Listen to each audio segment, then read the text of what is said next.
Now you have this website. It's called Quit Clicking Kids. I'm the founder of Quit Clicking Kids. That's fantastic. The primary goals of Quit Clicking Kids are twofold. The first is education, and the second is legislative progress.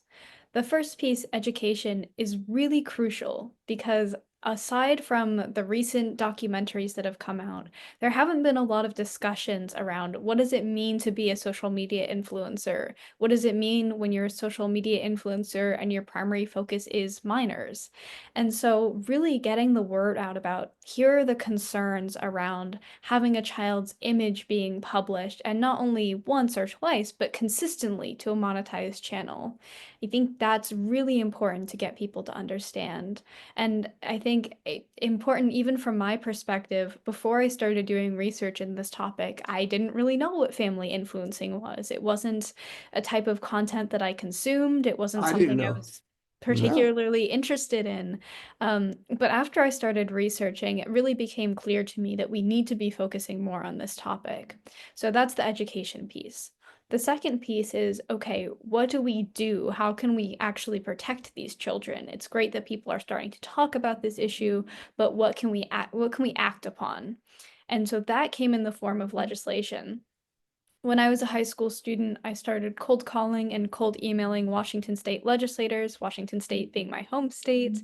And I said, I have an idea for a new policy concept.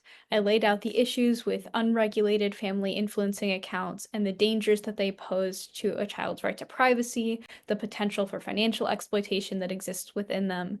And then I turned that into what would become House Bill 2032 in Washington state.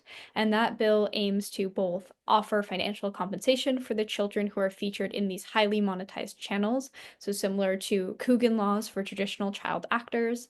And the second piece is once a child reaches the age of 18, they can decide, I don't want this information about me online anymore. The social media platform needs to delete The this. legislation protects the kids financially because what we're hearing is some of these parents, they take almost all the money and they spend almost all the money. By the time the kid's 18, they have nothing to show for it. So you're protecting them financially.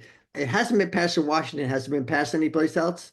Yes, it's been passed in Illinois, California, Minnesota, and Utah.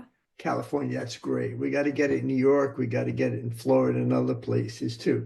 However, the legislation doesn't really address the protection of a child's personality, her images being put out there by her parents inappropriately. Could you speak to that piece, please?